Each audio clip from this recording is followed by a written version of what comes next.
This week on Dialogues in Design, we are going to be talking to Oliver Lowrie, the co founder of Acker Lowrie, an award winning East London architecture firm. He writes regular columns for building design, co hosts the Urban Forecast podcast, and has built a large LinkedIn following, sharing insights on the future of architecture. It's a pleasure to welcome you, Ollie. Thank you so much for joining us. Pleasure. Thank you very much for having me on. So, to start with, could you please tell us a little about your journey into architecture and what led you to co found your firm, Ackroyd Lowry? So I was a really crap student. I think I'm sure my tutors would attest at part one that I sort of fell into architecture because I studied art for a bit, and then I was like, oh, this art stuff's a bit sort of whimsical, and it's difficult. It's quite subjective to know whether it's good or bad. So I moved from doing fine art to doing architecture. I was like, there's a bit more sort of pragmatic outcome that I can understand um, rather than a sort of fine art sculpture. So, but I was pretty crap at uni, and I didn't really get it. I didn't really understand where the hoops were and where I was meant to be jumping, to try and hit them. So, uh, in my final year, I the brief was to do, this is like third year, the brief was to design a school. And that was something that because I'd sort of just left school a few years ago. So it was something that I could kind of like understand. And I was like, oh yeah, no, I think I could design quite a good school because I sort of know, I kind of know where the hoops are of a school, you've just been there. So um, I got really into that final project. And then that was like my kind of the bit where I was like, it clicked and I was like, oh, I get this. I get how you can think about, you can allow that sort of imagination plus pragmatism could come together because I sort of knew what a school needed to be, and then you can use your imagination to interpret what would be a more fun version of it. So from there, I then applied to Archetype, who because I basically looked up all the architects that design schools, and I was very passionate about the environment, and I still am, and sustainable design. And Archetype were the people that I found that I was just like, I just saw their website and I was like, I knew that I needed to work there. And so I basically went for an interview and I interviewed with an associate director and she was like, great, we'll be in contact. You need to interview the kind of the boss guy. And I was like, well, when's he coming back? And she was like, I don't know, I'll email you. And I was like, I'll wait. I'll just wait here in the office until he comes back. And she was like, what? And so I just waited. I didn't like, and so when the boss arrived, he's like, who's this guy? She's like, yeah, he's like insisted that you interview him now. And so I did, and somehow I got the job, and and then I worked there for 10 years and I loved it. Learned so much. Bob Hayes, the guy that ran it at the time, the guy that I insisted on interviewing me is just one of the most amazing people and somebody I still respect incredibly and still friends with now. And so, that everything that I'd got passionate about in that final year project, I just had 10 years of being as excited about doing it for real. It was more exciting because it was real and we were designing schools for um, at the start it was a lot of state schools and then towards the end it was more private schools and well still state schools, but it was Michael Gove had taken over by then the education department, and we were just kind of designing the same school over and over again because there was like a sort of design template that we had to follow, and that was less exciting. And so that's when I started to think um, about leaving because, yeah, Michael Gove really.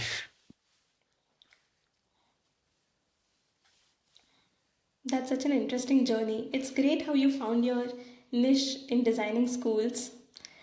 Like this, are there any particular experiences that shaped the way you look at architecture today and founding your own firm after the school experience? Well, I think definitely we took the DNA of archetype into what we do here. Like I said, me and John, I met my business partner there, John, and we both loved it. So that passion about sustainability and like I think there's a kind of sort of joyfulness to the way that they design, use of natural materials. That's all embedded in what we do now today. Um, I think one of the things that really made well, formed the way that we think, I think, about design now is John went back and did a post-occupancy evaluation of one of the projects that we both worked on. And so that some of the learnings there inform the way that we design. And I think one of the interesting things that came out of that building post-occupancy evaluation, it was amongst the top 5% of all buildings ever surveyed in terms of user satisfaction. So everybody was very happy with it. But as is the case with often with schools, because it had been like multiple stakeholders, you get a head teacher and then you get a head of department and then you get a kind of board. And so each time you're kind of showing them two-dimensional plans and they're like, yeah, it looks great. But because they're not, professional, then they don't spend a lot of time visualizing like we do, the difference between 2D and 3D. You're assuming that they understood all of the decisions that have gone into this layout.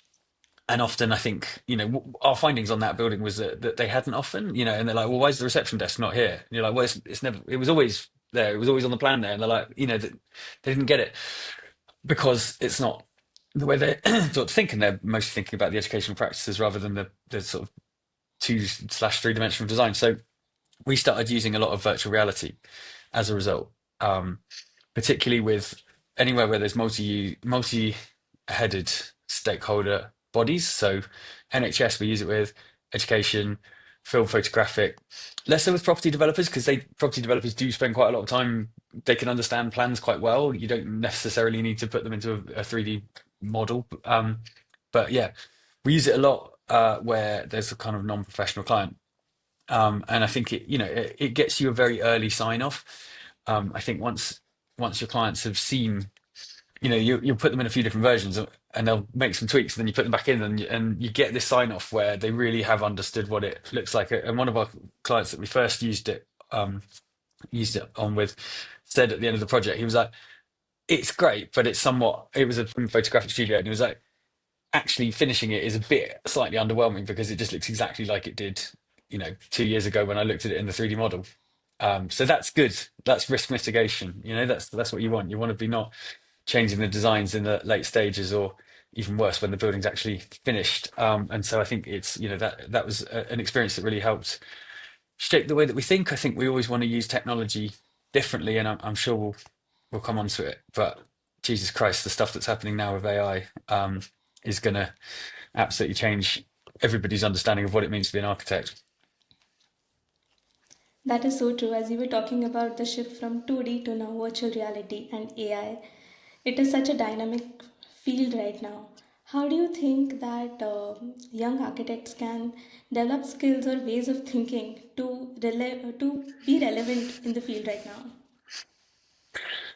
Unfortunately, I think that anybody says that they know the answer to that is lying. Nobody knows. That's the truth. I can tell you what I thought a year ago. So a year ago, I thought um, architects, if you can do an apprenticeship architecture degree, don't listen to much to teaching at university because it's academics, and they don't understand that architecture is actually a sort of vocational pragmatic. It's a skill that you need to learn by doing. And this was my view a year ago, was like, get rid of part two. Well, I still think that, get rid of part two. But like, all this stuff about teaching people critical thinking is a load of bullshit. We need to teach people about the building regulations and about planning applications and pre-applications and all the stuff that you're actually going to do in practice is what you should be taught at university.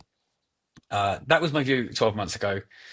Now my view is that because of these tools that are going to become available, actually the critical thinking part is important, because it could be that your building regs compliance drawings are kind of automated. So actually that design thinking becomes really critical again because a lot of this compliance checking and so I'm saying 10 years in the future, like I'd imagine the automation of workflows is going to mean that architects, one, there's probably going to have to be fewer of them because you're just not going to need all the people producing all the information. But a lot of that information that is being produced, the workflows are going to be highly automated, and so that critical design process is what we should be focusing on. But God, I don't think it should last for as long as it does. I think 3-year undergrad and then get into get into work and allow people to do the rest, earning as they learn, because like you do as a doctor or a lawyer, where you're continuing, or a QS even, or an engineer, they all they all continue to qualify, um, whilst working in practice, and I think you learn faster in practice. That is true. Learning while you're practicing is a entirely different thing. I think what a lot of young architects right out of college struggle with is the confidence to even ask for mentorship or probably grasp what they're learning. How do you think that young architects can start developing that confidence to do that? Um, yeah, so I think we met on I did a workshop with the women in architecture, and it was about confidence, but and my I'd sort of slightly been missold what I was meant to be talking about. I was originally told I was talking about personal branding, but then it turned out to be a confidence workshop. And so I was like, but I do think that there is a correlation between these things. I think for young architects now, there's two things that are going to really change the world, or are starting to change the world. One is AI, and really, there's not much you can do about that other than throw yourself into it. I, as a 42-year-old man, spend my evenings vibe coding because I'm like, oh my God, this is unbelievable. Like the amount of stuff that you can just spin out. I've made like a co-living app thing that can tell you whether your co-living developments are going to be in the right location. I've made a personal branding app, which I think you might have used, Nikita. Um, Yeah. and so I think everybody's got to just delve into this AI thing. I'll come back to the question originally, but like that's a skill set thing. Everybody's just got to like get interested in it. I think, the not having any ego or knowledge about it, like nobody knows. This stuff has only really existed since Christmas. So if you start now, you're way ahead of most of the population of the world. And just try and solve some problems in it that you are experiencing with your workflow, be it your university workflow or your part one of workflow, whatever it is. Start trying to figure out how this stuff can help, because you'll be ahead of most people. But the second point, yeah, coming back to this confidence thing, I think audience is like the other most crucial thing that's going to really change the way that people think in the future. I mean, sorry, you're already seeing it now, but like architects haven't massively leaned into it. I spend a lot of time on LinkedIn because I think that's where my audience is. I also do a podcast, Energy. Um, this idea of personal brand can get you ahead, but also it can really help you feel confident. And I don't see a lot of young people posting, and when I do, I'm like, brilliant. And I always try and comment on it and go like, message them and go, keep going, keep going, keep going. There's not enough young people doing it. People think that LinkedIn is this place to find jobs, and it's like, it's really not. It's where people win work for their business and engage in ideas. And like, if you want to be like a thought leader, you've got to start putting your thoughts out there, putting them down on paper. It helps you articulate your own thought process as well. So, my advice to young people is grow your skills in the kind of the AI stuff. Try and get as much practical experience of architecture as you can, so you know what problems you're going to solve, and build your audience, because that audience will give you confidence. I think I said this on the workshop, but like, it's always nerve-wracking going to meet certain people. Doesn't matter how long you've been doing it. Everybody's got a certain amount of imposter syndrome. But if you've got 20,000 LinkedIn followers and you go and you add them before the meeting, like in my mind, I'm always like, okay, they've seen that. They've seen that I've, got that I post every day and I'm part of debates and about the future of architecture and the future of cities. And so they at least know something about that. I'm not just some, you know, whatever. I've got there's a certain amount of knowledge that they can gain before we even meet, that helps me feel confident when I go into the meeting that they're going to understand at least some parts about me. And so for young people now, start articulating, start putting out what your thoughts are into the world, because you'll find that people connect back and you get this kind of discourse. And I find it really boosts your sense of confidence. Right. That is really helpful. You're quite active on LinkedIn. Sometimes it can be really overwhelming to be that active, to, post every day, post actively, talk about things things you want to talk about. How do you deal with that? How do you come up with ideas every day and remain consistent? Yeah, it is very hard. And like I went to MIPIM this week, and actually I haven't posted since Monday because I sort of, I find that once I fall off the wagon, it takes me a while to get back on. But I do try and be consistent of things that I do every day until I don't, and then I don't do them for a few weeks, and then I try and get back on and do them every day again. So, some of that is willpower, but the other parts are that I, like everybody else, hate seeing AI posts where I can tell that they've been written by AI. But as you would imagine, I've used AI for my workflow. So the new chat GPT is actually quite good. I've started to migrate a lot to Claude, but I'm now doing some of the stuff back with ChatGPT. Um, and one of the things that I do is that it does a little news round for me every day. So every morning at 7 o'clock in the morning, I get I've given ChatGPT, you can set it up as like a skill thing so that it does it every day, it remembers to do it every day. And it goes, and I was like, I want the headlines in the property sector. I want you to search Estates Gazette, the Times, the Guardian, whatever, like mainstream press as well. But then like AJ and BD, and I want the top five most relevant data backed headlines, and then from there, me and you are going to make a post, right? And so like it did it this morning. They're pretty good.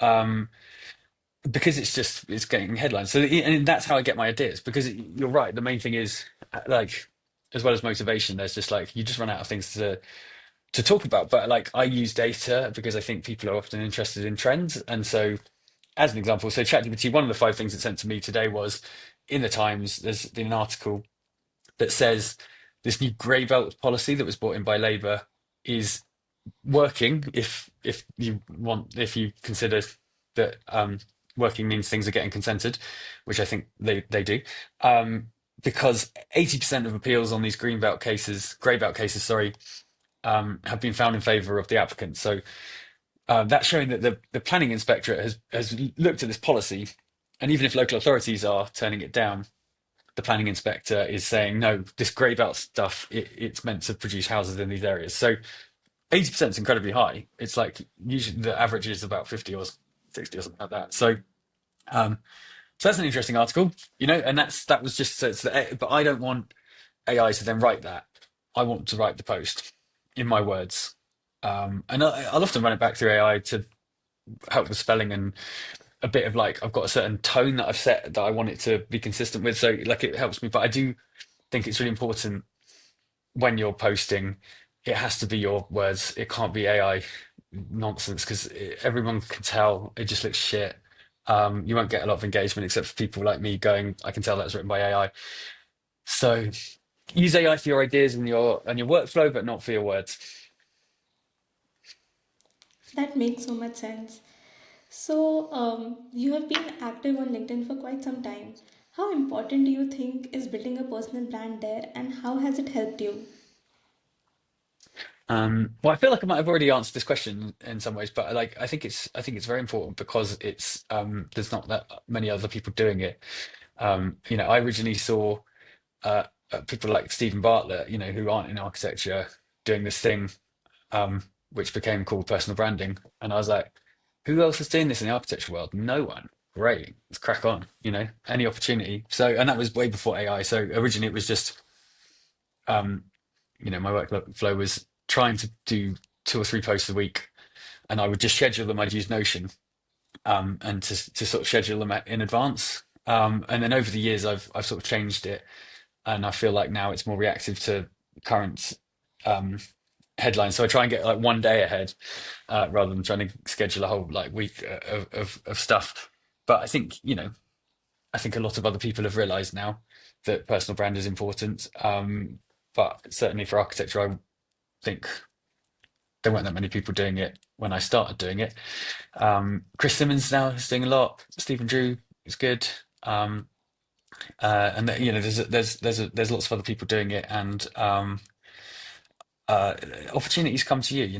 Not always like projects necessarily, but just you never quite know. But lots of people are watching, and so I just came back from MIPIM, and when I was there, people are like, well, I read your posts; they're interesting. I don't always agree with them, but they're interesting, and so it's nice that you walk into a room and somebody has already, knows what your views are. That's always going to be helpful, unless they totally disagree with those views. That is so true, and that's really helpful.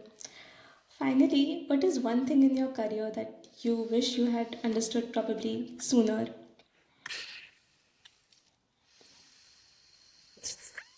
That it's all about sales in anything you do at any level in your career. It's all about sales. Get good at selling. When I was doing my part two, the first day of my two course was like September the 10th, 2008, which is the day that Lehman Brothers Bank crashed.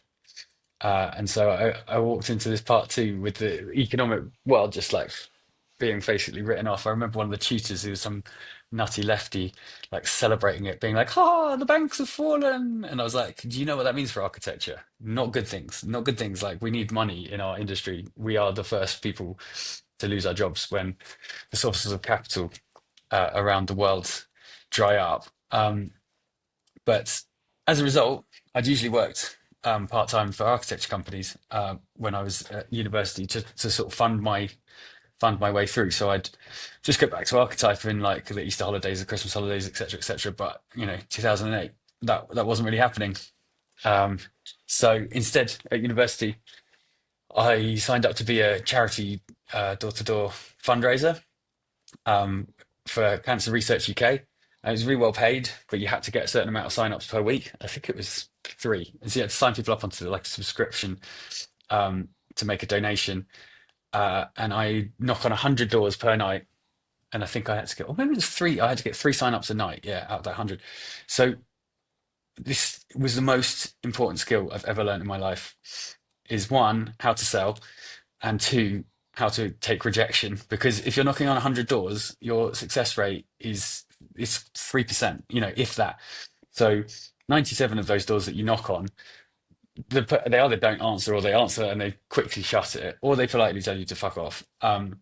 And sales, if you want to be good at sales, you have to accept that rejection will happen, and you have to not be upset by it. You have to learn that failure is just part of the process of winning, and you have to start being good at reading people's body language and emotional cues, and like working out what to say to people to keep them engaged. It was honestly the most important thing that I've ever done in my life, and it works in like when you're not using those skill sets, you always have to be judging people's emotional reaction to things and trying to read their body language, work out, what it is that you should be saying to try and ensure that they've got confidence in you. And I think that architects aren't brilliant at sales traditionally, and I think it's something that we should all improve on. That's such a nice perspective. I think that's so true that architects generally don't talk about sales and marketing. So, just to sum it up, I know you've already talked about this, but if you are to leave early career architects with one piece of advice for building a meaningful and a confident career, what would it be? AI, audience, and sales. That's it. That makes so much sense. Thank you so much. Thank you so much for your time and for coming on the podcast today. I really loved all your insights, and it's definitely going to help me a lot. Thank you so much. Pleasure. Thank you very much for having me on.